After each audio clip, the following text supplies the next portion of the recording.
There you go. Hello, everybody. Welcome to Mary Walter Radio, the live cast. A lot of developments. Okay, my hair's a mess. Number one. Well, first of all, happy Veterans Day. That's why I put the flag up. Did the flag originally.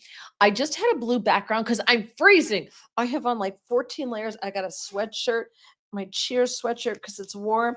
And then under that, I got another shirt and I got on sweatpants and I got leggings under the sweatpants and I got all that. So I'm freezing because all of a sudden winter's here. It was snowing today in New Jersey. It was snowing today. Northwest Jersey got like measurable snow. And we just got flurries, but I'm in physical therapy because I'm back in physical therapy. Long story, but I'm back in physical therapy. And someone goes, it's snowing out. I'm like, what? It was flurrying outside. I I don't know whoever ordered winter on Amazon Prime. Seriously, we should find out who you are because it arrived quickly and with a vengeance. I'm not happy about the entire thing. I need to acclimate to it. Like I can do winter. I like winter because I figure I can always put a lot of clothes on. I can only take so much off. But yeah, not super happy. So okay. So happy Veterans Day to everybody, to all of our wonderful veterans. I know there are quite a few who watch and listen and everything. So thank you so much for doing that. Thank you to all my subscribers, especially on Rumble. So many subscribers on Rumble. Where are you? I don't see any Rumbles. What's happening? What's happening? You gotta Rumble. You gotta leave the comments over there. Please, please, please. So I'll also tell you that if you're watching on YouTube, so YouTube has there's two different live casts now. Like it's horizontal and vertical. So you could watch it either way, which is very odd. You could watch it horizontally or vertically. I don't know. So I had to pick an orientation for each, for Getter, for YouTube, for Rumble. And YouTube was recommended vertical and horizontal. So I don't know. Choose away. It was all different when I logged on to do the show. It was totally different. And you know what? I think I have a time difference with my guest. Let me, this happens every time I have someone in the central. Let me just text him right now. Now Eastern time, dude. Anyway, so we'll get to him. But in the meantime, so thank you to everybody who subscribes. Thank you so much. Please tell your friends. I've got some exciting things coming up that I'm not going to tell you anything until papers are signed. That's the first thing. And then with the podcast, it looks like there may be some changes coming. Like we'll see. I'm working on something with somebody, so we'll see what happens there. But I got to get this organized because every time I log on, they change it and there's something new. So YouTube has got vertical and horizontal. I don't know. So today I had to go to physical therapy for the shoulder, the one I had reconstructed. Remember that whole sling thing and everything. So it just hasn't been right. And so I went back to physical therapy before going to the doctor again and see what he says about, oh, Lord, deliver me. He doesn't see the email. Okay, sent. Okay, I sent it. I'm going to forward. All right.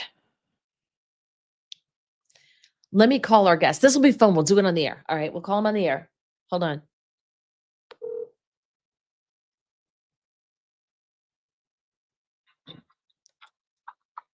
Okay, Ben, you're on the radio. You don't see the email I sent you. I don't, and I keep on refreshing it, and I keep on going to spam just to make sure. Okay, then I'm going to have to do it from my other email because you're a weirdo. So now everybody's got to wait while we do this live on the air. No, I'm so sorry. You probably should have texted me to tell me you didn't see it when you knew we were going on the air. You would have thought, seeing that. How do you have a job working for a congressman? No, I'm literally wearing a button-up shirt. I've been here for the last 30 minutes. I don't know what I was thinking. I honestly thought it was at 7, and then it was at 7:15, and now it's 5 minutes past. Yeah. So let's try this again. I'm going to send it from a different email. I hope everybody can hear you. Yeah. So Everybody can email me. because I gave you like 15 minutes and you never texted me to say, hey, I didn't get it. Fire me. Okay. Okay. I sent it again Okay. from my Gmail this time. Are you comfy? Did you? Oh, I got you. I got Okay. the So link. come join us. Okay. Okay. I'm Okay. coming. Goodbye. Stand by. Amazing. Amazing. Oh, so anyway, after physical therapy, I go to, I had to run errands, and at our church we do Thanksgiving in a bag, and so you could buy all the ingredients and everything, and you could, you bless a family with Thanksgiving. So I was doing that, so I'm running around. Oh, looky, here he is, Ben Deeter. Oh, look at you! Didn't have to put on a collared shirt for us, by the way. What the hell happened to your hair? I went on a run. I was on a run like 10 minutes ago, and then I put on this button-up shirt, haven't showered, I'm nasty, but I was Mary Walter, and Oh, she's the queen, so I had to put on something nice, so I'm trying. thank you. Thank you. No, you're very sweet. And you didn't have to put on a button shirt for us. I was saying I'm so cold because it snowed here today. So I have on this and I have on a sweatshirt and I have a shirt under it because I was too cold to change. So that's just the way it is. And I don't care. Wait. Hold up. It's been a second since I've been on the show. What is the background? I love this. Oh, so you have to go back and watch like 2 episodes ago when my husband bought the 86-inch TV to put here. And he has delusions of hanging it on the wall when this is all done, which isn't going to happen. But I can change it. But since it's Veterans Day, I put a flag up. Oh, so when you do all your TV hits, that is in the background. When I do my TV hits, I have New York's, because I do have a Jersey Shore one, but I could put that up, but no one will know where that is. So I put New York skyline at night and during the day. This is crazy. I mean, why ever go to a TV studio again if you can bring the TV studio? Is it very expensive, or can you go to like Sam's Club and get a big TV? Yeah, I got Costco. Oh, nice. Yeah, it was like $1,000. Okay. Well, see, women go into the city because we get really good hair and makeup that way. Otherwise, we have to do it ourselves, and it looks like this. Which, by the way, see my hair. I wasn't really feeling it today. It just was. And my ears were so cold, I was going to wear earmuffs on the podcast because my ears are so cold. Yeah. So where are you at? Right. It snowed yesterday or today? No, it snowed today in New Jersey. Okay, we're not too far from you. We got no snow. I'm kind of bummed about that. Snow. I mean, we just got flurries where I am. We only got flurries, but Northwest New Jersey got measurable amount of snow, like measurable amount of snow. Are you a snow person? You go skiing, you go to Montana and all that stuff. Yes. Oh, look at my hair. I do like the cold. I do like the cold because I can always put more clothes on. You can only take so much off in the summer, Yeah. So that's my rationale with the cold. And the older I get, the more I want to cover up. So Can I grab my coffee real quick? Stand by. Yeah, sure. Go ahead. Did we catch him by surprise? We apparently caught him by surprise. Oh, he's back. Never mind. Remember the controversy with the Starbucks red cups, Mary? No, because I'm not a Starbucks drinker. Oh, you can see my ring light now there. I'm sorry. Yeah, I'm not a Starbucks drinker. Are you a coffee drinker or just a Starbucks? I am, but I make my own as opposed for someone who's not getting a paycheck. You're buying Starbucks. You're living pretty well. This is a problem with you. This is why your generation doesn't have any money. I don't have any money. I can't buy a house. Starbucks. How much did that cost you? $8. $8? It was, but it was well worth it. It's the little things that bring. This is why you guys can't afford anything. It's nothing's affordable. Yeah, because you're spending $8 on Starbucks. I can't even fathom, Mary. I shouldn't say this, but if you put a gun to my head and said make a cup of coffee in your apartment, I think I would die. I actually would die. I don't know, unless it's a K cup and it's a Keurig, I can do that. But the concept of like pouring the coffee beans into a machine and you have that little toilet paper filter thing, I just couldn't do it. But I would probably save a lot of money and afford a house. You would. Yeah. This is what we're going to talk about this. So anyway, I was telling a story and then we'll get to everybody. We've like 60 comments, so I want to get to everybody. And especially if you're over on Rumble, could you please Rumble? Yay! We got them over there. Oreo. We've got Scott over there. And it's 82 here in Phoenix, Arizona, Oldsman. Did you get my snow? Yes. Ebeth is, I Rumble too. Thank you. Yes, we have to Rumble over on Rumble, please. We have to do that. So I was telling everybody I got out of physical therapy because I'm back in physical therapy, and that's where I saw this note. And I had to go get our church does this Thanksgiving in a bag. And so they give you the list of everything, and it really doesn't fit in one bag. I don't know. It's really like 2 bags because you buy everything for Thanksgiving except the turkey, right? Mhm. Or if you want, you can buy turkeys. I'm like, well, it's going to be way faster. Nobody buys turkeys because everybody thinks it's expensive. So Aldi has turkeys on sale. I got a turkey for $13, and it's like a big turkey. And it's a Jenny O. It's now the butterball is like 95 cents a pound. But still, that's not even bad. That's not bad at all, 95 cents a pound. So I got these 2 huge honking turkeys. So I bought 2 turkeys, and I only spent like $26. So I'm going to go back because it's 1 per purchase, which I didn't know. So I get the turkeys, and I got a couple things for us, and I have to do self-checkout, which is the bane of my existence because nobody told me when the Christmas party is. And if I'm not invited to the Christmas party, I sure as hell ain't working there. So, but they've got 1 checker. And for some reason, all the people who know ABLA all get in that line because the checkout machine's only in English. So she only yells at you in English. Scan another item, put it in the tray, scan your item, put it in the tray. She only does it in English.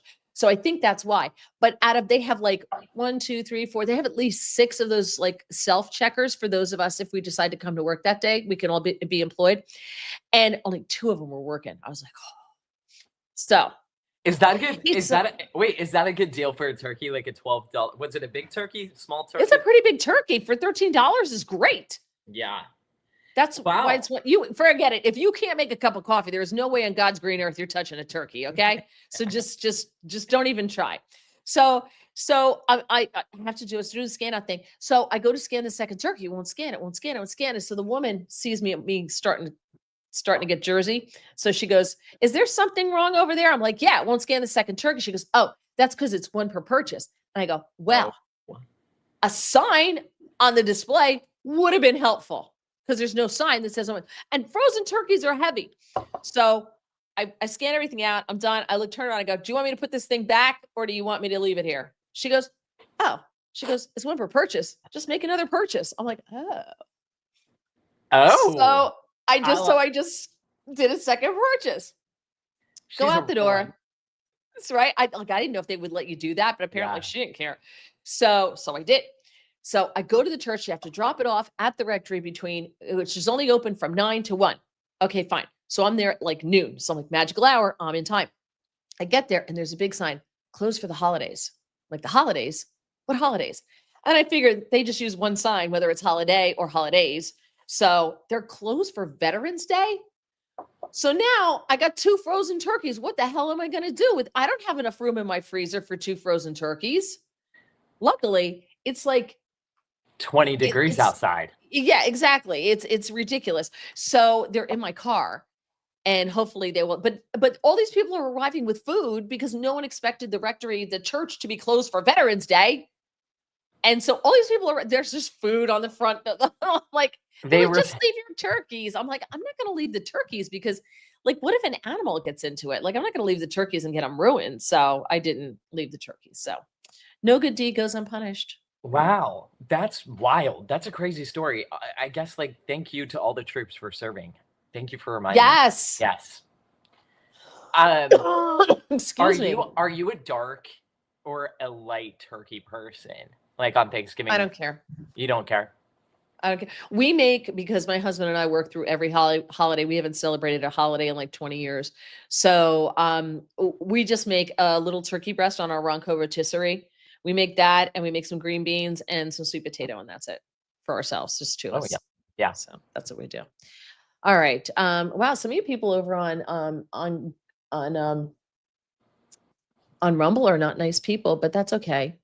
That's okay. We don't know. It's all right. You're still rumbling. I don't care.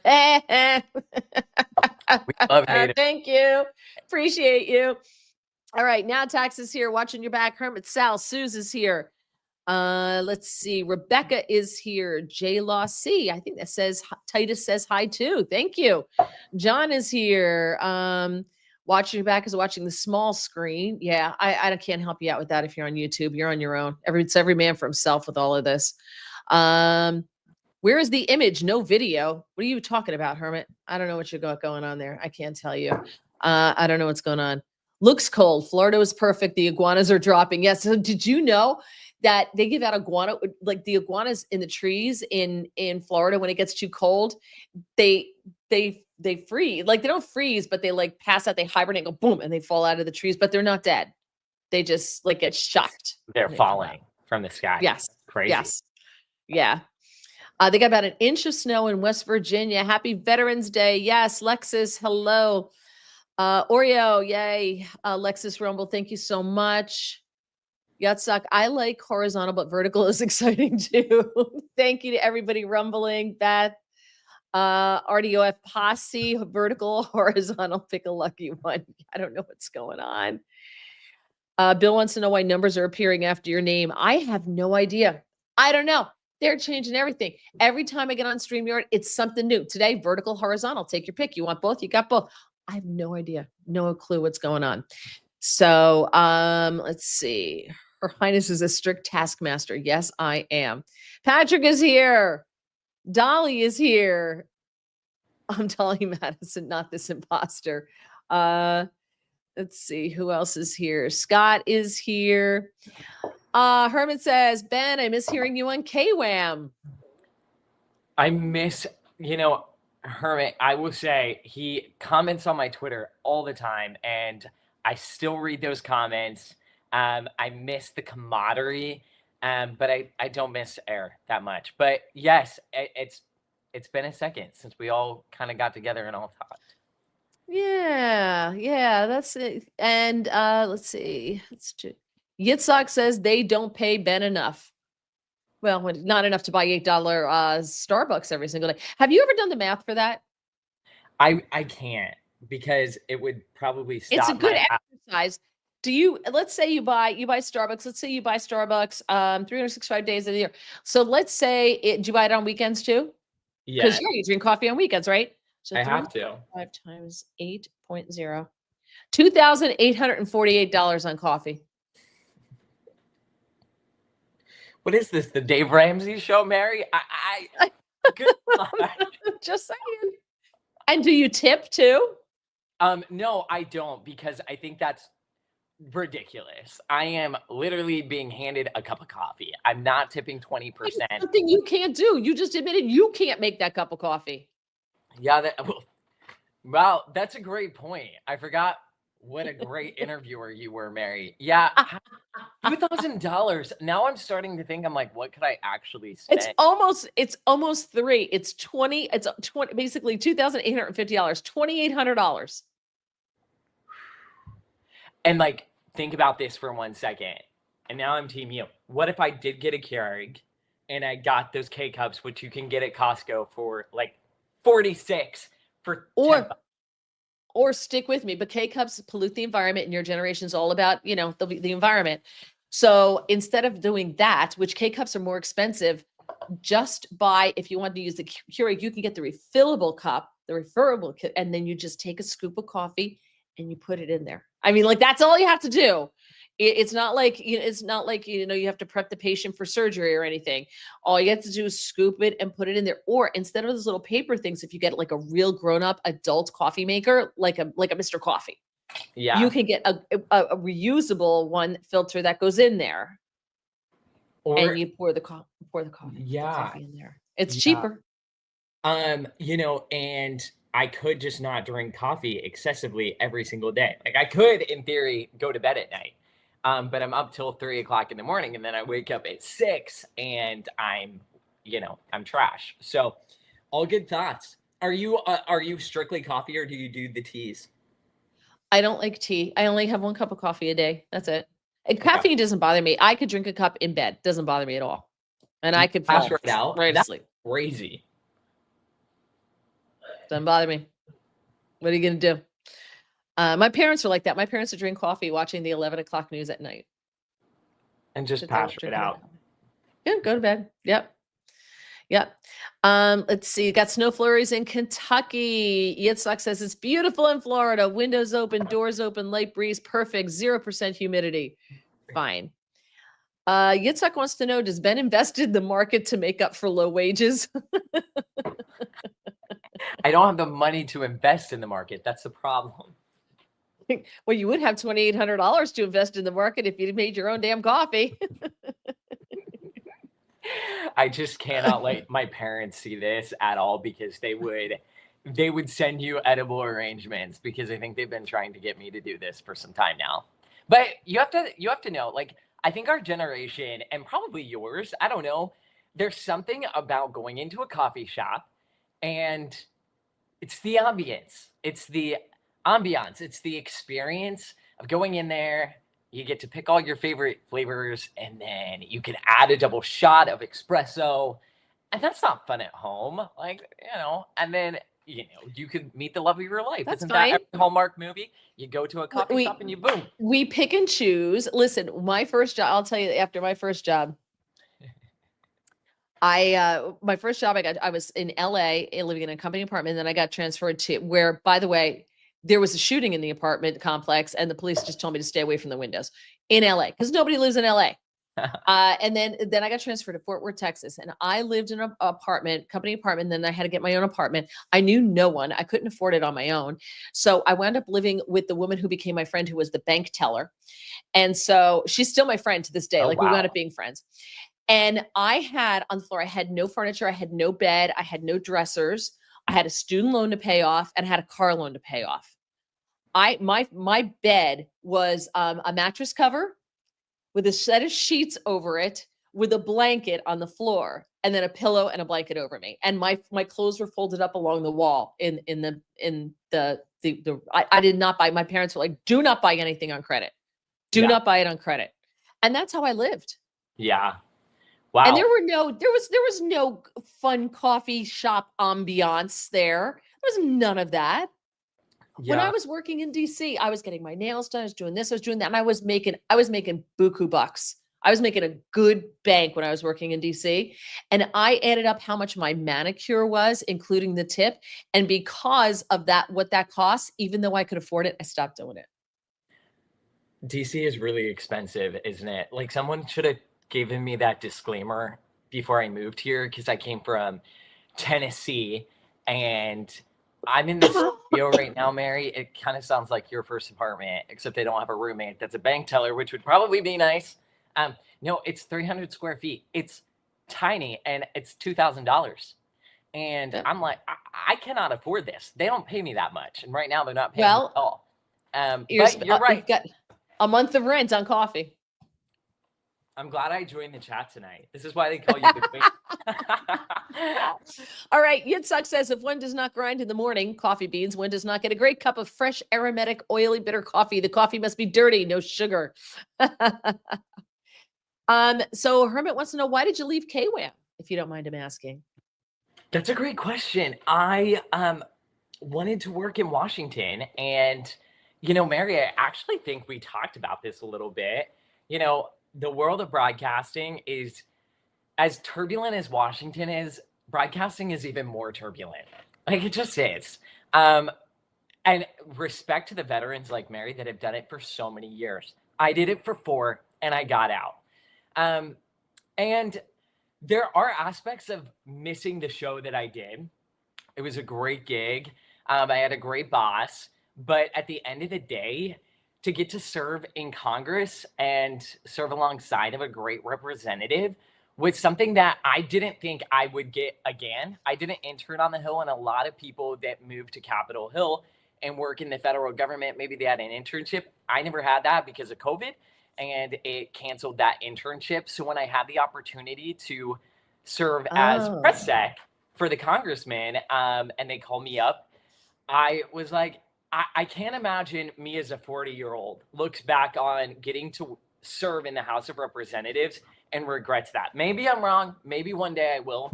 But it was time for a change of pace. And definitely leaving broadcast was a change of pace. Yeah, well, you were working your butt off. You were living at the radio station. You were out of control. You were out of control. You didn't know moderation. That was just, you had to learn that. And that was just not the thing. Yeah. Let's see. Okay. Wendy Bell Radio is here. Thank you so much. Appreciate it. It would be interesting to know if they make turkeys that are antibiotic free and all that. They do. They absolutely do.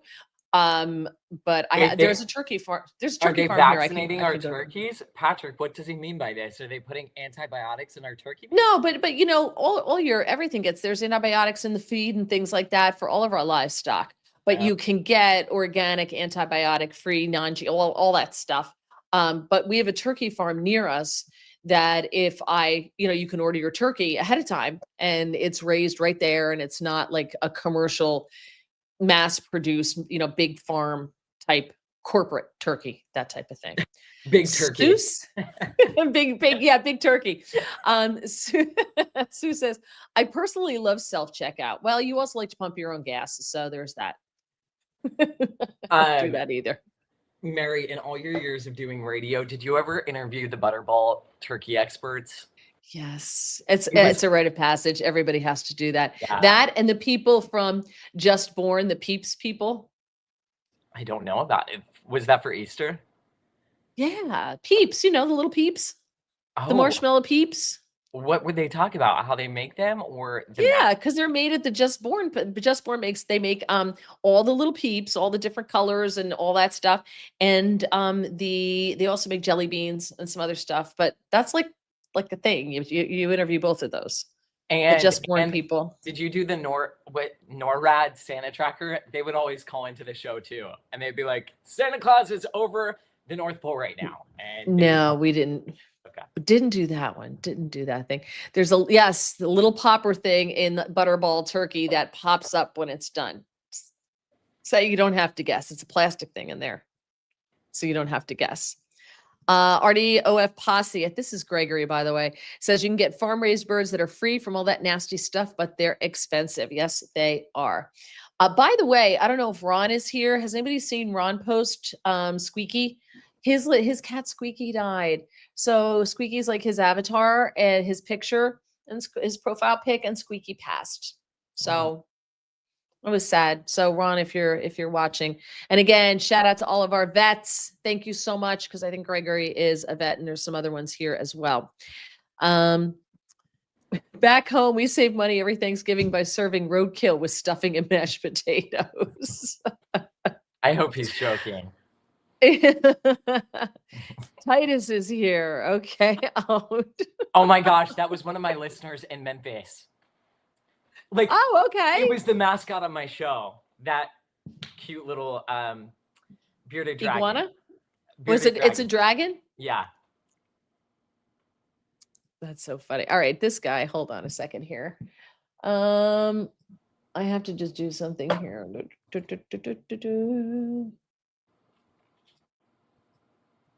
There we go.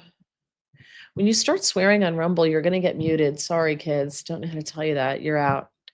I had to take the time to do that because I don't have a fancy producer. All right. Gregory wants to know, Ben, what is the size of that cup called in Starbucks language? I think this one is a venti. It's not Venti. Small, medium, large. It is Of course not. A grande, a venti, and a trenta, whatever that is. I can't speak Spanish, but when I go to Starbucks, I speak Espanol because it's fancy. It's not Italian? I don't know. Probably. I actually think the origin of Starbucks is Italian. It's Seattle, actually. Really? Okay. Yeah, how do you not know that Starbucks started in Seattle? How do you not know that? There was history before you were born. Are you a creamer person or a black coffee? Just straight black coffee? Well, black coffee is for sociopaths. People who have nothing in it are sociopaths. So no, I have a little cream and sugar in my coffee. So, all right. So one thing, all right. I just want to get to the rest of the tweets here, and then I'm going to. Here you go. Yitzhak says, get a coffee maker for the office. We have one. And because they brought up that point, I'm going to throw on a K-cup real quick. Keep reading the comments. I'm listening. Okay. There he goes. He's off. Let's see. All right. Starbucks. Yeah. Be well, everybody. YouTube. Okay, so Sue says, I want the old YouTube setup back. Sue, you can just pick the vertical one. Pick the horizontal one, not the vertical one. You can pick the horizontal one. See, now I know for next time to just do the horizontal and not the vertical. All right. So we can fix it, but you have your choice. You can have your choice. So, okay. So Rebecca's going over to the Rumble. I think so. If you're watching on YouTube and you don't like the vertical setup, pick the horizontal. Just switch over. It's fine, and then it'll be there. So Herman says it's K Wham's loss, Ben. So let's talk about what you're doing now. You always wanted to work on Capitol Hill, so let's talk about that. That's why you're here. Who's the representative you're working for from Tennessee?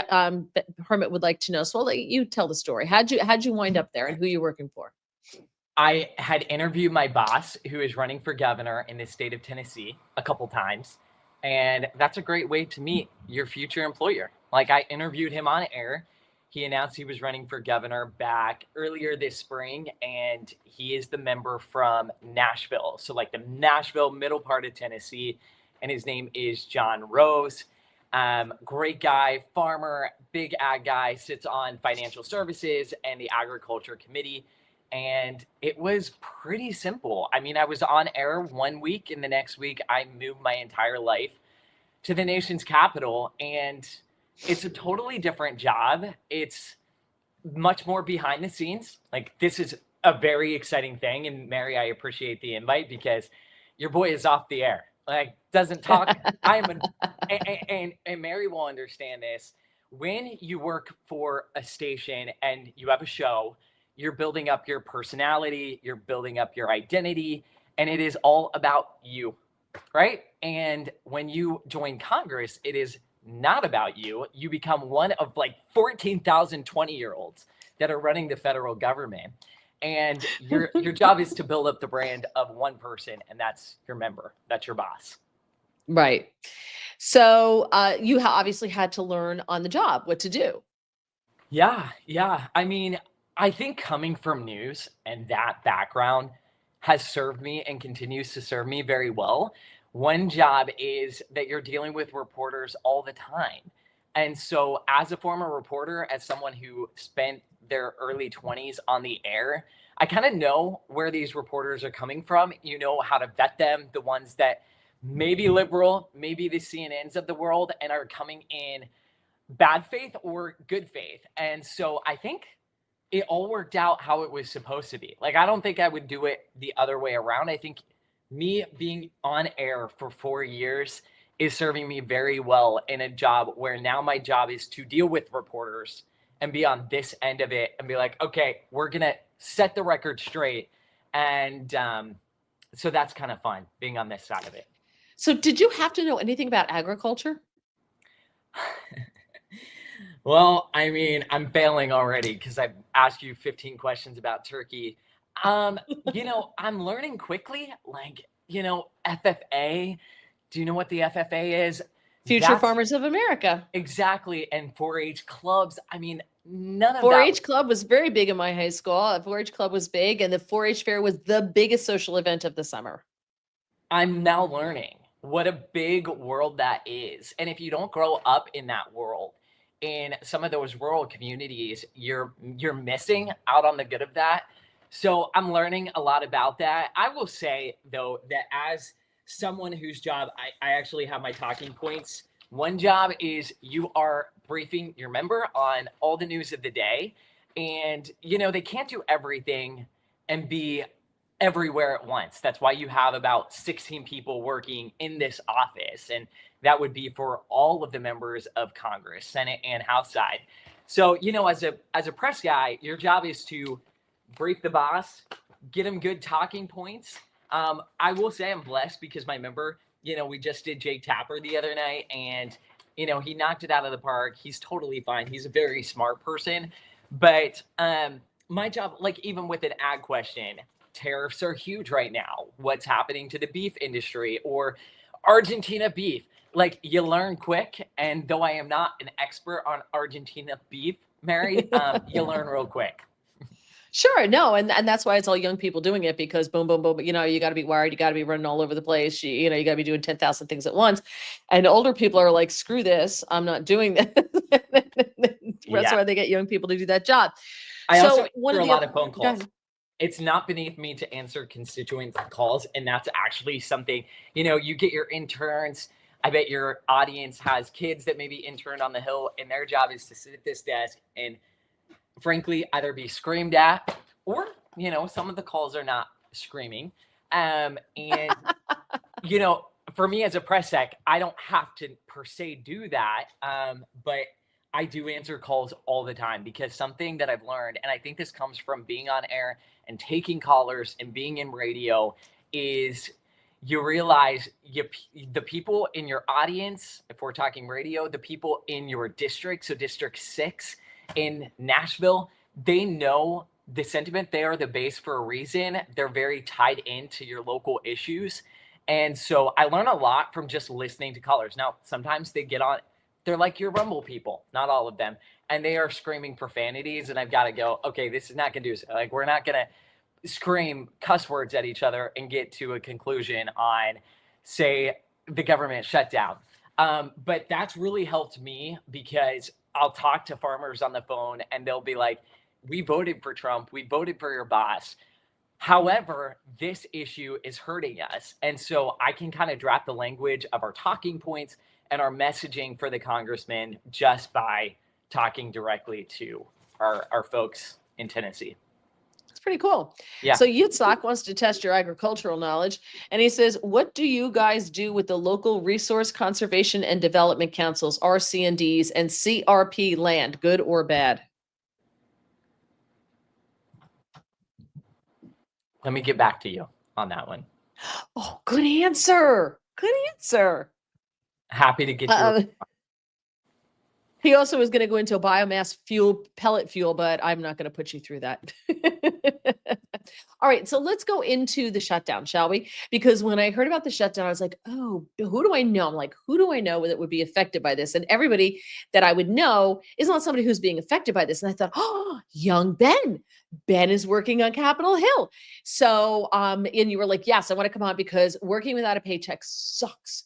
So, does it affect anybody else? Wait, I've got a question. Is it affecting anybody else? I'm curious to hear from your audience and you personally, because we all in the Beltway are obsessed, the Punch Bowl News and the reporters, this is like a game for them. And for real people, I'm curious if it has actually impacted them. It's going to impact me as a federal worker, but I'm curious if people at home actually care about it. About the shutdown? Yeah. I'm going to say most people are going to say no. The only reason I was worrying about the shutdown is because we did the Bourbon Trail in Louisville 2 weeks ago.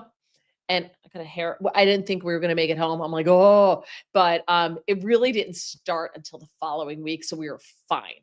I saw that video, by the way. Oh, did you? Dip, twist, down. Looked like a wild time. It was so much fun. I did 3 bottles. So good. That was my first one. I got much better and faster. Arizona Oldsman says, no, it is not affecting him or her. I would assume him.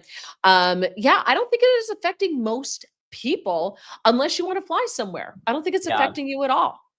I know it's life inside the Beltway. Let me just one quick. Life inside the Beltway, I'm sure, as you've learned, and what people need to understand is it is a different world. It is a world unto itself, which is why we should have term limits, because you don't live in the real world. You really, truly do not live in America. The problems, things that you guys think, not you, but what is a problem inside the Beltway, people outside the Beltway are going, what? And what's a problem out here, people inside the Beltway are like, oh, we're going to fix that. And half of those problems they cause, the people inside the Beltway. Yeah, no, you're so right. I've said since I moved up here, Washington is not a real place. It does not make sense. It is not real life in any way. And, I realized this while messaging on the government shutdown. So many people don't even care, or they aren't affected by it. And I sat back and I realized, what does it tell you about our government, our federal government, that it could literally be closed, as in your coffee shop is closed for business at the end of the day. That was our entire federal government for over 40 plus days.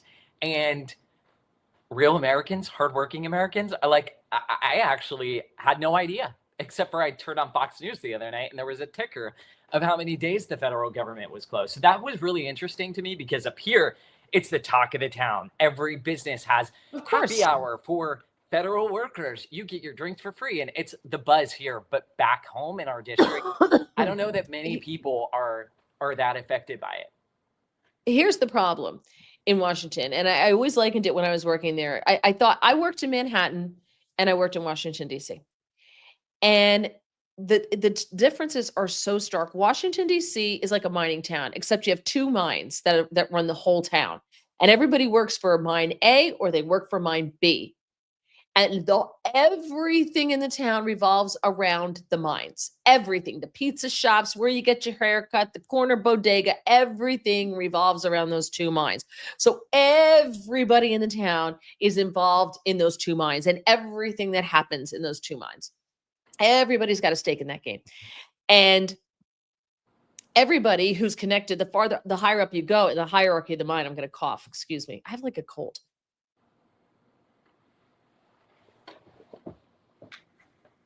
Excuse me. I'm getting a cold.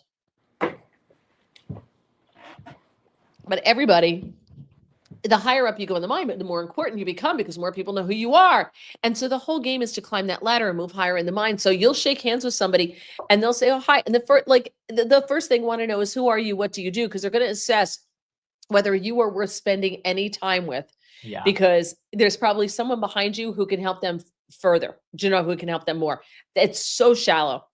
It's so shallow. And all they do is talk politics. I remember sitting at a table going, oh my God, these people don't stop. It is politics morning, noon, and night. I'm like, do you have kids? Do you have a hobby? Do you do anything besides this? New York, No. You could go out. I could do a hit on Fox and go out afterwards, and there'd be a friend of mine who works in HR. We go out with somebody who's a lawyer. There was someone else who did, excuse me, who did the window dressings, like in the Macy's windows, that type of thing. They were professional, did that type of stuff. You could have people who were on Wall Street. And it was so awesome because there were so many different people with so many different interests, and the conversations were fascinating.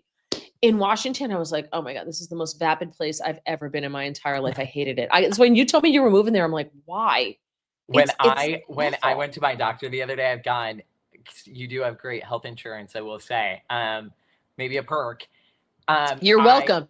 Yeah, thank you. And genuinely, I sit down in the doctor's office, and before addressing my symptoms, my ailments, he goes, who do you work for? And before I even said, hi, I am dying. I wasn't really. I had strep.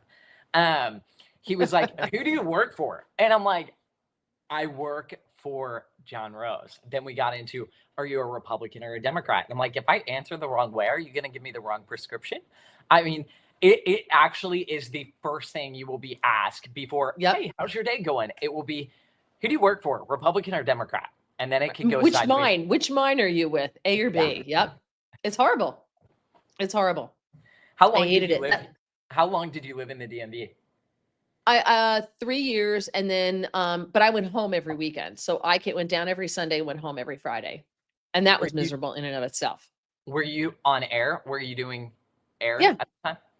Yeah, I did mornings. Okay. Yeah. So it was just a miserable life. It was terrible. And I mean, listen, the people I worked with, my immediate coworkers were fantastic. And my little neighbor Rhoda, amazing, still in touch with Rhoda. But the culture there was just untenable to me. Just untenable. I just hated it. All right. So let me ask you, since it's about messaging. First of all, so let's stick with the shutdown, and I want to talk to you about messaging, because you're press secretary and you help your guy get his talking points. So he can go stand in front of a microphone that no one's going to cover on the mainstream media. So you're not getting paid, right? No. Now, so are the workers, the worker bees who aren't getting paid, the staffers, Do you guys ever have any intermingling with like the other side, or do all Republican staffers hang together and all Democrat staffers hang together? I think it's not as polarized on the staff level than what you're seeing on C-SPAN or on CNN. Because right now, specifically with the shutdown, it's us versus everybody. It's us versus gridlock. And we want one thing, and that is to be able to pay our bills. Full stop. And so, I say the first week that the government shut down, it was almost like a snow day. Everybody knows what it's like when you were listening to the radio or TV, and it's like, yes, snow day. We don't have to go to school in the morning. That was like the first week. Then the second week, and you've got to think, my friends in the Senate, they have been working nonstop because the Senate can't get it together and it couldn't get to an agreement. The House, we did our job on September 19th. So we have not seen our bosses. They've all been back in their home districts for over 50 days, basically 50 days.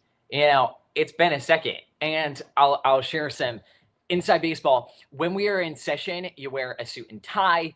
You have to show up and cross your T's and dot your I's. It's just the institution. When you're out of session, you could show up in whatever, honestly. I mean, you're not going to wear sweatpants, but you get the point. You can wear jeans. I haven't put on a suit in over 50 days, and I couldn't actually because the dry cleaners in the Capitol, so I'm in Rayburn, one of the House buildings, they all got furloughed. They're all gone. Our barber, they're gone. Our restaurants, those are gone. And so it got really quick. And then it felt like a ghost town. And then when we missed our first paycheck, that's when hit the fan. And I was like, okay, this isn't fun anymore. We got to get the government reopened ASAP.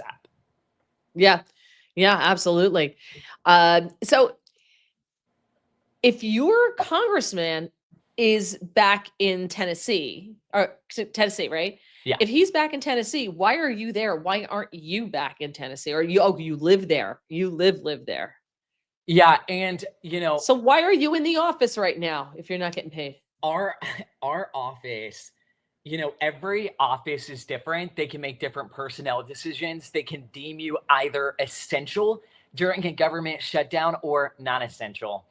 And that's been the big conversation in our federal government right now, because you've got all these people that were deemed non-essential and they all got furloughed. And a lot of people back home in real America are like, wait, so you're telling me we're paying these salaries of all these non-essential people that clearly aren't essential and don't need our paycheck? So we were deemed essential. Yay.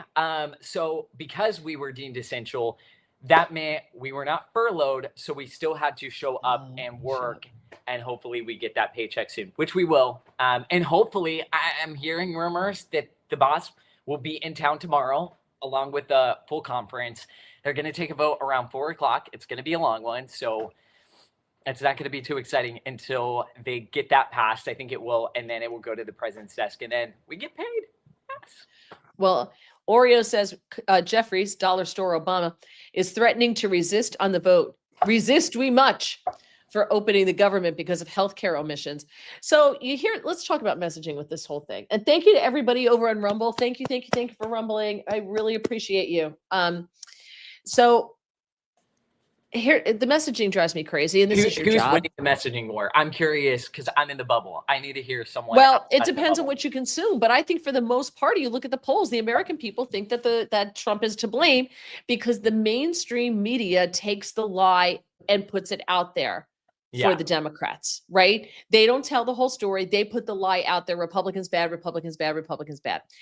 And it's the Republicans' fault because they want Americans not to have health care, but they don't tell the whole story of what's happening with healthcare and how it shouldn't even be a part of this anyway. It's not even part of this discussion, but they want it to be part of the discussion because if they can get healthcare extension for these Obamacare, there were extra apparently COVID subsidies, right? There were extra. What were they? What cost so much that we gave out during COVID to people for people who were getting Obamacare? They got like extra subsidies or something. Were we sending them money? What is it? Do you know? Yeah, it was similar to the stimulus checks, Mary, when we were in a pandemic and everybody needed this assistance. And so it was Biden, they extended these subsidies. And that's what's so frustrating and so dishonest about the coverage of this.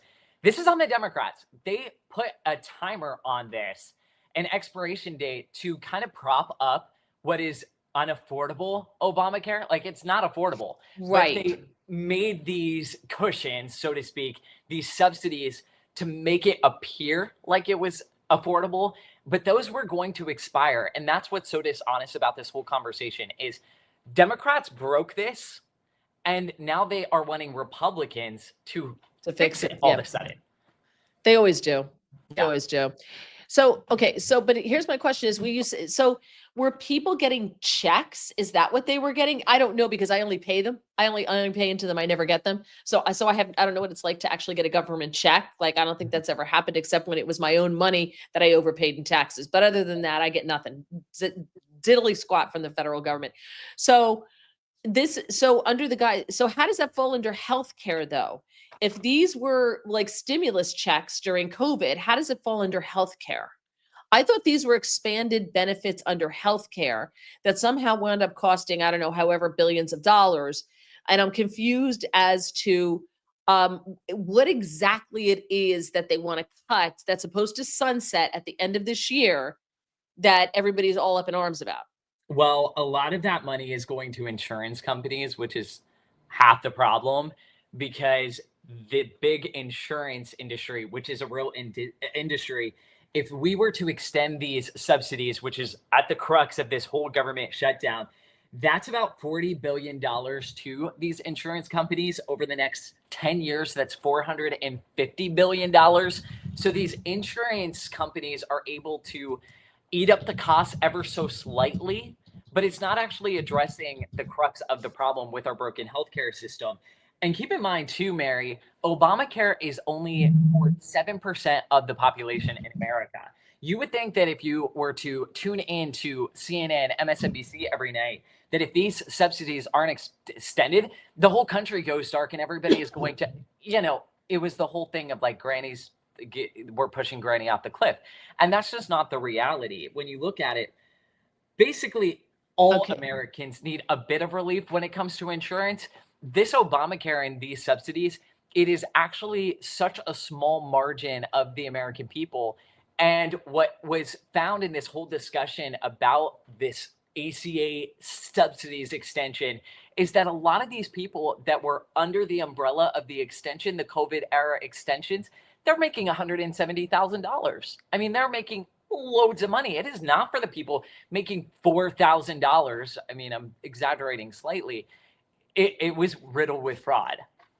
So what it is their premium subsidies, enhanced premium tax credits.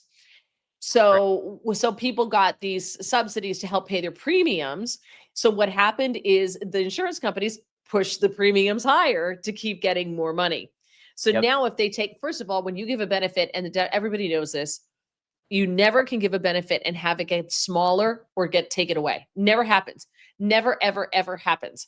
So I mean, I think we're still paying a phone on our taxes that was, to fund the one of the wars, the war, Spanish American War.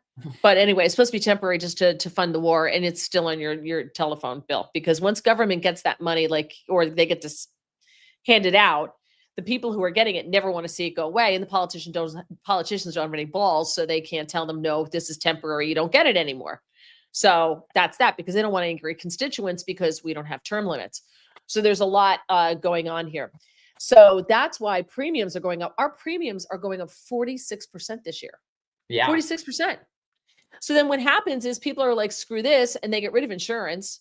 And they say, I'll just pay out of pocket. If I'm sick, I'll go to the doctor and I'll pay out of pocket.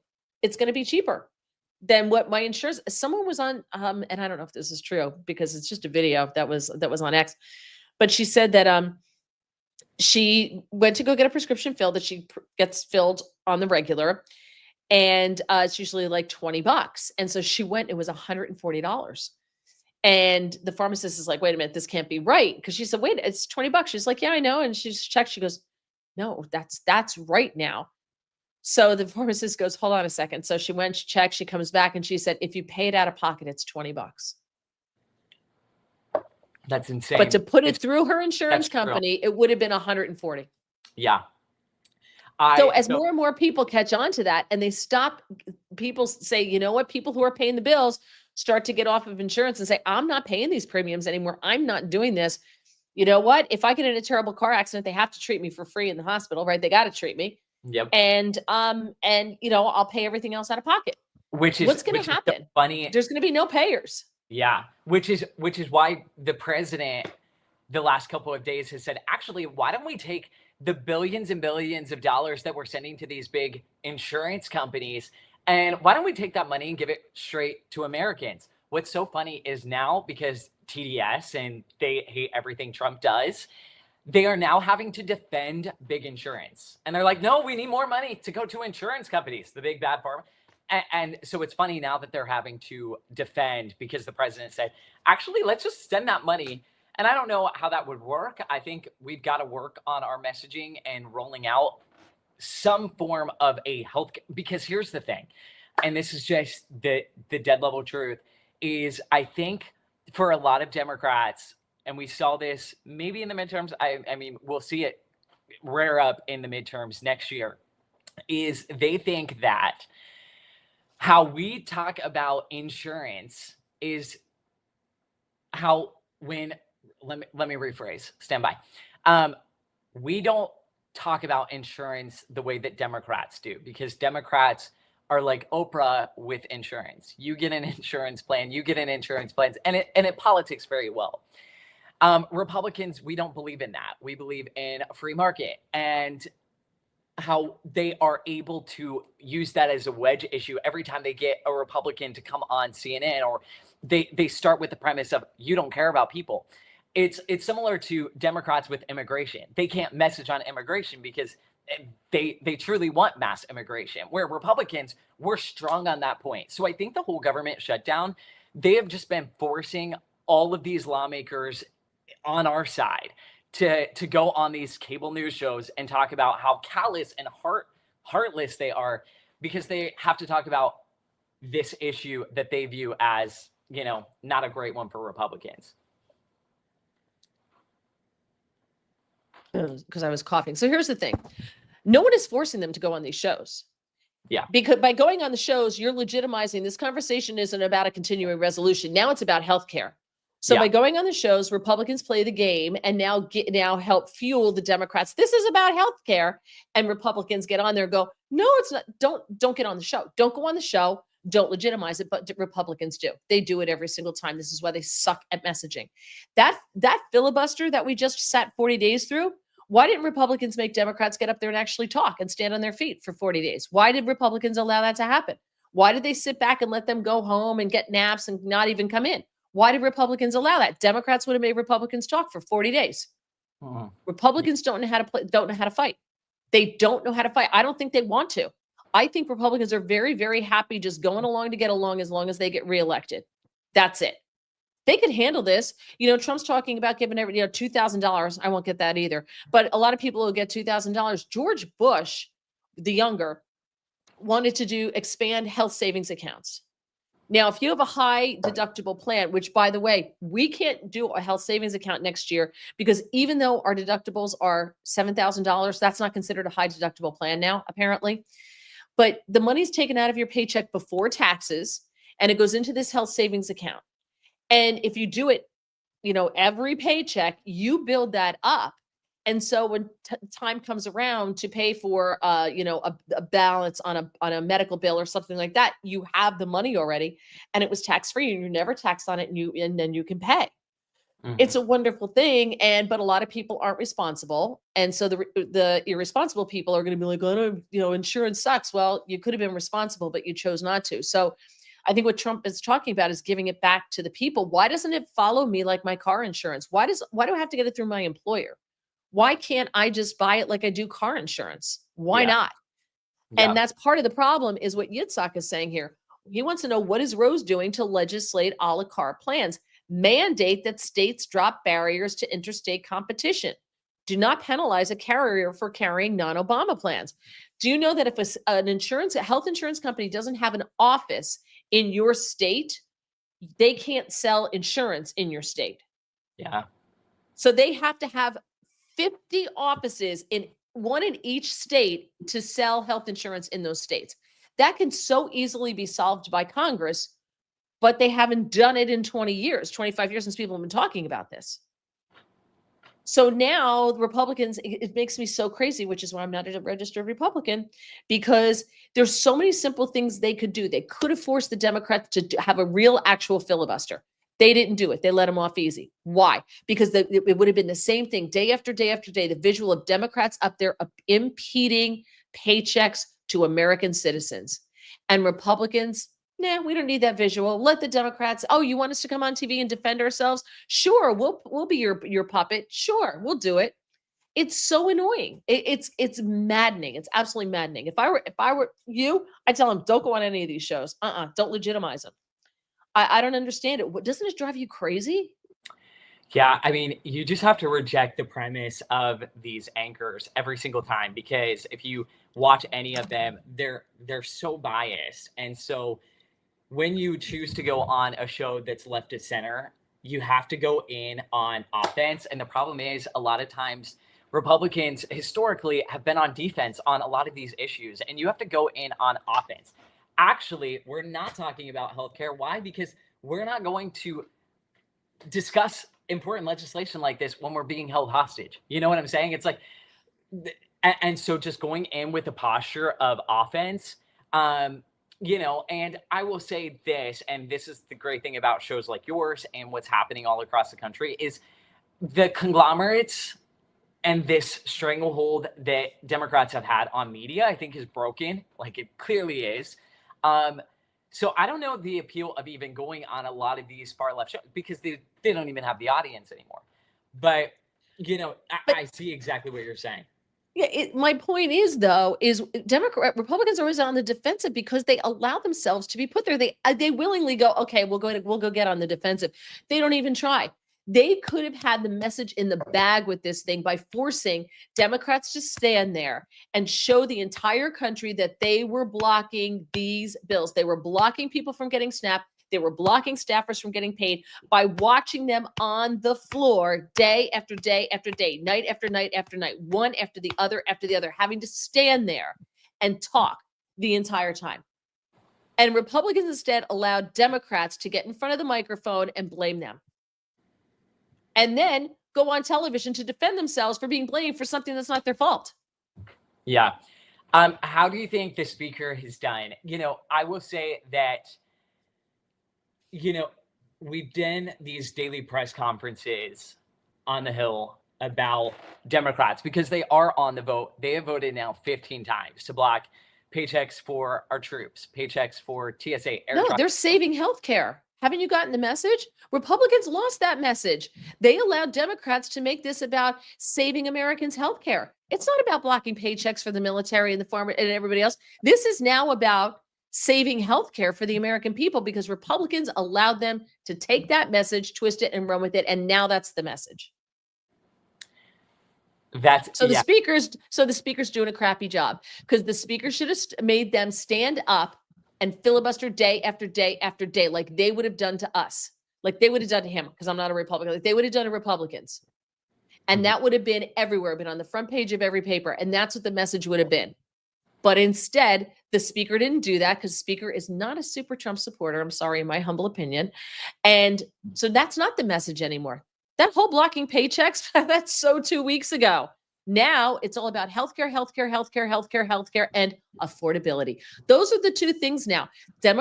Republicans gladly gave away the message and let Democrats take it and run with it. So I think he's doing a really bad job. And unfortunately, we have the media, which we should know always, to carry the water for them. Like we are playing an unfair game, and that's just the reality. It's been that way for years and years and years. When you have the media carry the water for Democrats, every time we get an inquiry, Mary, it is, hey, can we get your boss on to talk about Medicaid, Medicare, ACA, Obamacare? And, you know, I like to shoot back and go, yeah, happy to come back on and talk about that after we fund the government. So that's what you're up against as Republicans. And that is just the state of our media. And I think why people, frankly hate them. But Yeah, no, listen, I agree. And the last thing I'll say is, but we Republicans know that that's the state of the media. They know that that's the game that's being played, yet they allow the Democrats to win that game every single time. Every I single will time. say, to our credit, we didn't compromise. Maybe messaging, we could talk about that. But there was real fears that this was getting painful for, you've got Thanksgiving travel right around the corner. That's true. And there were people that thought, the gridlock was so tense on the Hill, because when you make the fight and the premise for Republicans, it was, if we go along and compromise with Democrats, we will effectively add $1.5 trillion just to continue the current spending levels. We're not doing that because it's going to crap.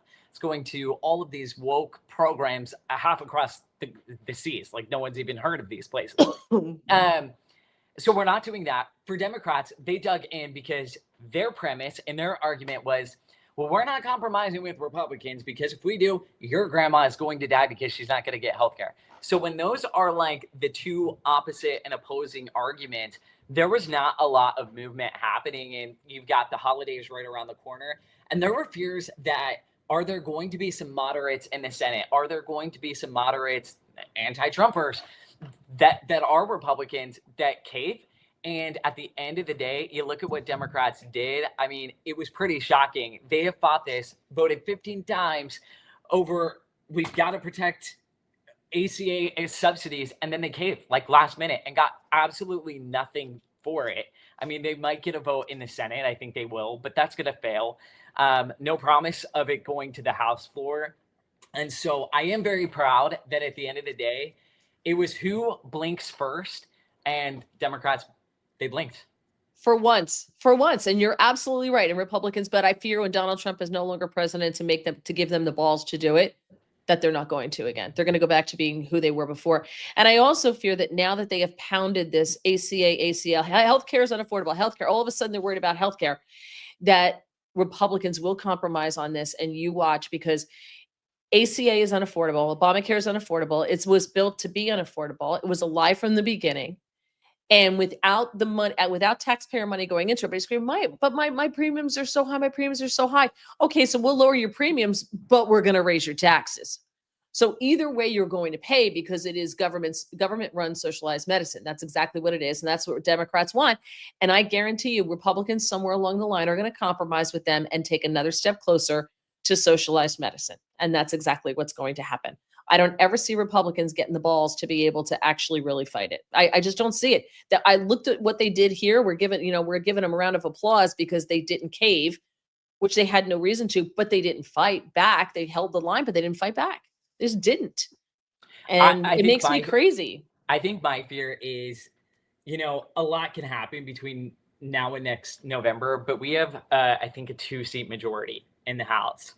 And with this whole conversation over the government shutdown really highlighting insurance and healthcare, they are going to drive that message for the next 340 plus days. And that means we are going to be on, unfortunately, because we're not strong on this issue, and we should be, going to be on the defense for the next 320 days. And if you look at the polling, the American people believe that. They believe that we should have, socialized medicine. Who allowed the Democrats to turn that message around in 2 weeks?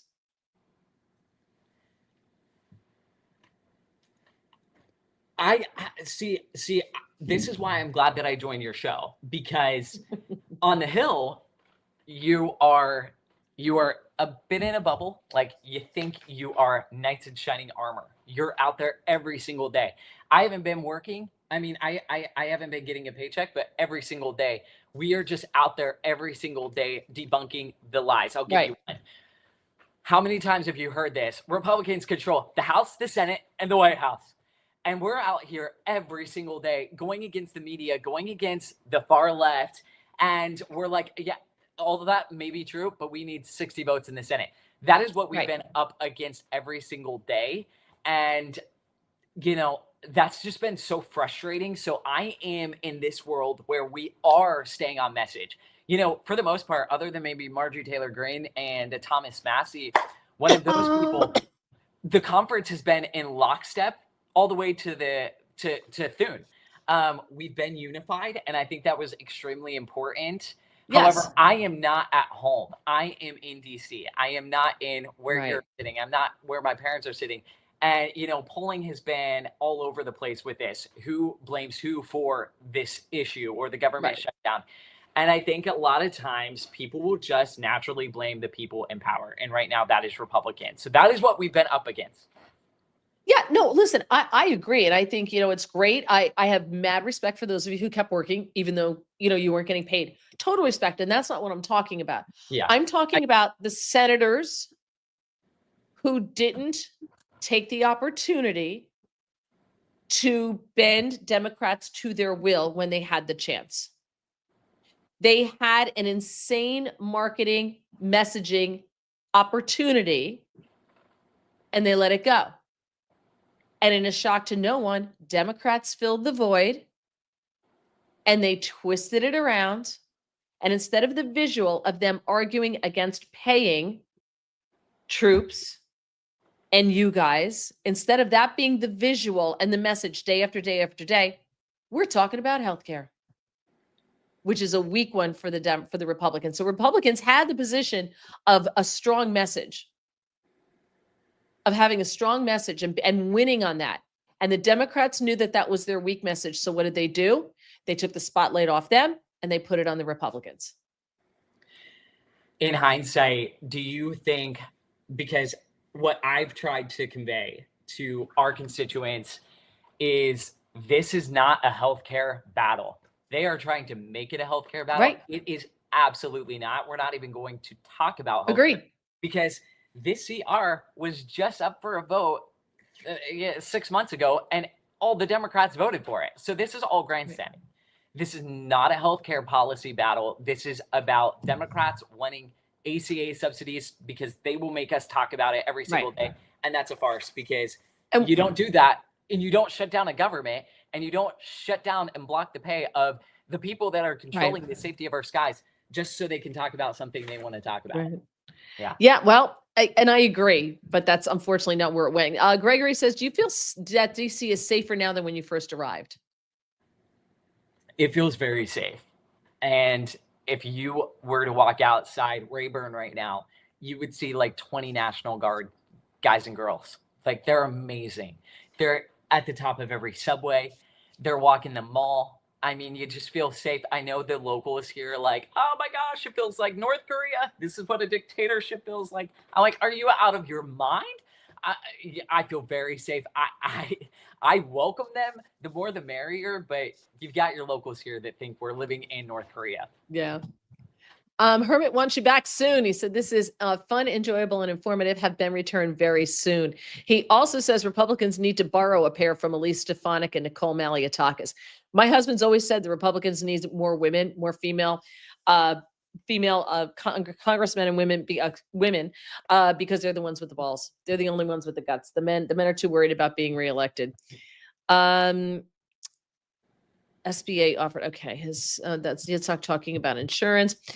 Herman Sal says, I think too many Republicans feel criticism and bad publicity. Yes, he is absolutely right. Yitzhak says, Sal, you are correct. No balls. We need to go on the offensive. Hermit Sal says, we need new Republicans. Oreo says, I think you should write a book on your current experiences and put it on the market, and any income will help offset by not getting paid when this happens. And it could pay for your coffee. That's true. I'll start a book as soon as I wrap up this interview. Herman says, I think a lot of Republicans really don't like Trump. Do you get that feeling that there are a lot of Republicans that... I'm sorry? Fact check true. Fact check true. So you do, yeah. And it's interesting because a lot of people talk about term limits for members of Congress. You really know who need term limits? It's the staff. Because your member of Congress, they aren't writing the policy half the time. Like they just aren't. They can't do everything. They aren't drafting their newsletters. They are not doing everything. They can't. That's why they assemble a team. And some of these people have been up here for like 50 years on the Hill. And I'm talking about the staffers, the chief of staff, the comms directors. And, you know, there's a real argument to be made about term limits for members of Congress. But if that's true, it should also be applied to staffers. I'm in. I love it. I think that's a great idea. I love that. No one's talking about that, so you can take it. I love that. Yes.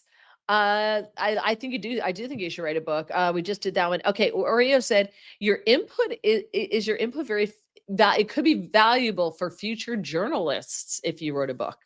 Mary, have you ever thought about writing a tell-all? Because you know all the media gossip and secrets. I know this because I've talked to you about it. It would be so good. You know it would be. Yeah, but I have to do it when I'm definitely out. Just saying. Okay. Herman says Democrats play chess and Republicans play hopscotch. Yes, this is very true. Healthcare is affordable if we allow a la carte plans, according to Yitzhak. Yeah, but the insurance companies don't want that because they need everybody to pay in because it's a socialized system. So you cover, like you pay in, $7,000 in premiums, or that's our deductible. We pay the premiums. So whatever you're paying in premiums, 14,000, whatever it happens is that you're paying to say pay 15,000 in premiums. If you don't use $15,000 that year, where do you think that money went? It went to go pay for other people's, procedures and surgeries and this and that and shareholders. Yeah. That's where it goes. All I know about it is that pre-existing conditions were a big change. It seems like a long time ago. Yeah, a lot of that is different. Show us what has been proposed. Show us what we have proposed beats the crap out of what the Democrats have done. Transparency, not slogans, and no excuses. Well, it's really not his job, Yitzhak. Be very kind to Ben. He's just the messenger. So let's not beat up on the messenger, please. You can beat up on You can beat on me. No. Because you all pay my salary. Except I'm not getting it right now. So actually, you can. Oh, poor Ben. So you guys pay for my salary, so you can beat up on me. That's totally fine. No. We got love here. Because like even Marjorie Taylor Greene, she's been making all of these headlines because she's a person that is hearing the people in Georgia and she understands the plight. But even her, like when pressed about, okay, but what is your solution to how broken our healthcare system is? Have you noticed? Like we have nothing. And the reality is that maybe there is nothing. To your point, maybe you should just go and shop your own policy and find your best insurance plan.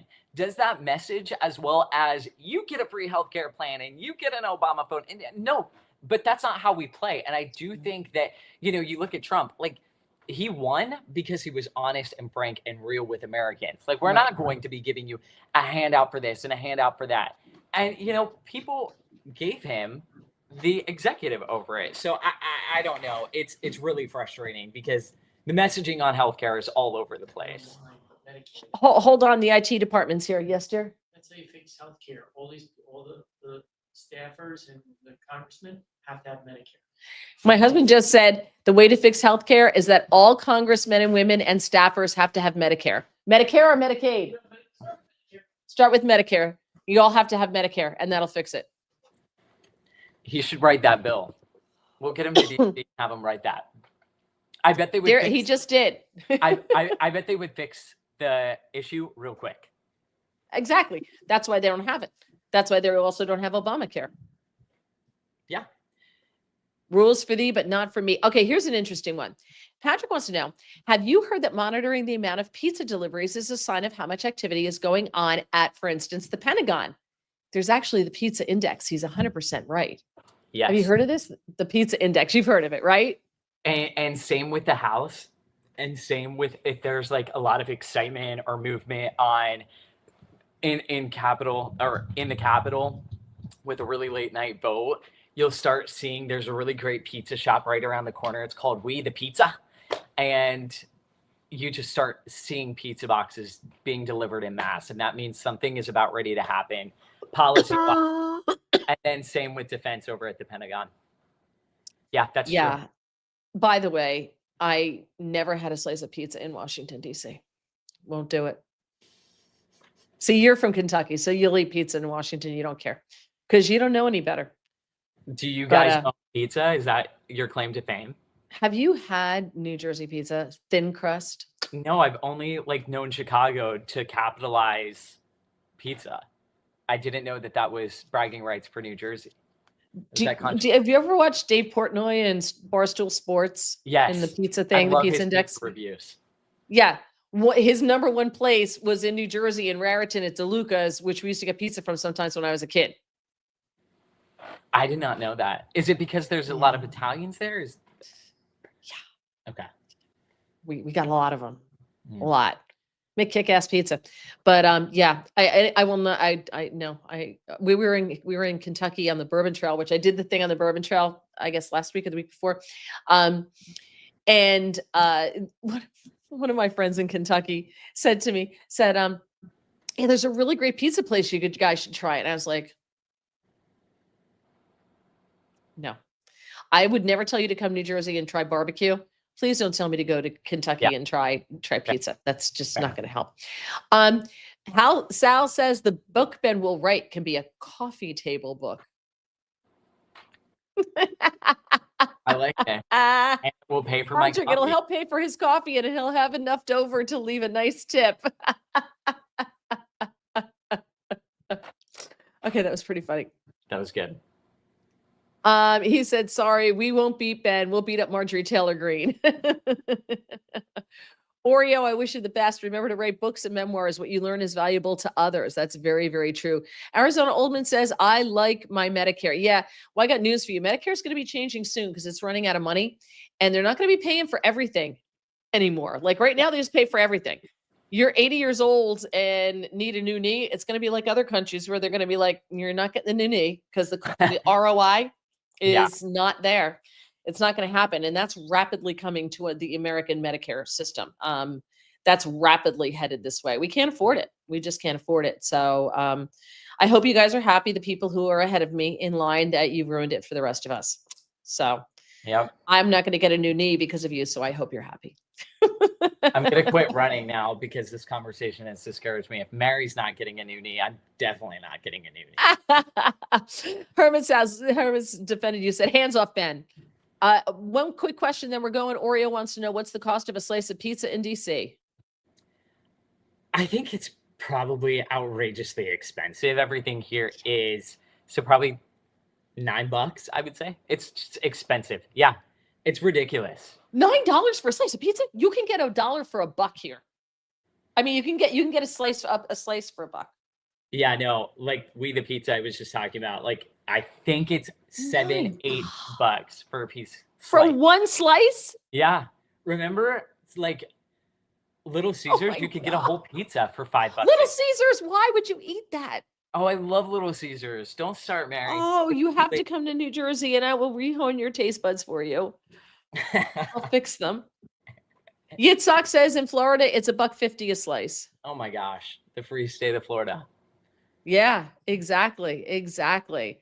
All right. Well, we're going to let you go, Ben. Where can people find you? Oh, if you want to follow him on X, do not follow Ben Deeter. It's Ben P. Deeter. Thank you. Right? That other kid is a leftist hack at NBC News, and people get me confused with him all the time. And his name is Ben Deeter. He went to journalism school in Ohio. So did I. I just ended up. Get out. Yeah. Yeah. That's so he terrible. saw my Twitter handle, and now no one can find me. And they all follow this leftist over at NBC News, and they're missing out on the good content, which is not NBC. Why you should be real Ben Deeter. Yeah. Mary, it was super fun. Come to DC soon. I feel like you're here. No. Frequently-ish. Nope. Haven't been there in a while. I go down to see my friend Rhoda and visit her and keep her company. And then go to see my friends in Virginia. But last time I was in the district was the inauguration. So I haven't been back since.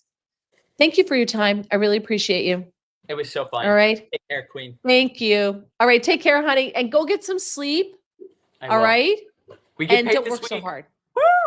Congratulations. Bye. All right, see you guys. Take care. Bye. All right. Thank you so much, everybody. Yeah, I thought we were just going to talk about him being in Washington, D.C. and not getting paid and that kind of thing and the shutdown. And it went all over the place as it usually does. Thank you so much to everybody. Appreciate all of the rumbles. You guys are the best. Thank you, thank you, thank you. Thank you for subscribing. Don't forget, tell your friends, and you can get the audio on Apple Podcasts, Spotify, and Spreaker. This week, where am I? I don't think I'm anywhere this week. Just Monday, Chris Salcedo show. I think that's it. Monday, I think it's just the Chris Salcedo show on Monday, sometime between 5 and 6 o'clock. All right. So anything changes, follow me on X at Mary Walter Radio, and I will be sure to post my my upcoming stuff there. All right. Have a fantastic night again. Thank you, veterans. Bye.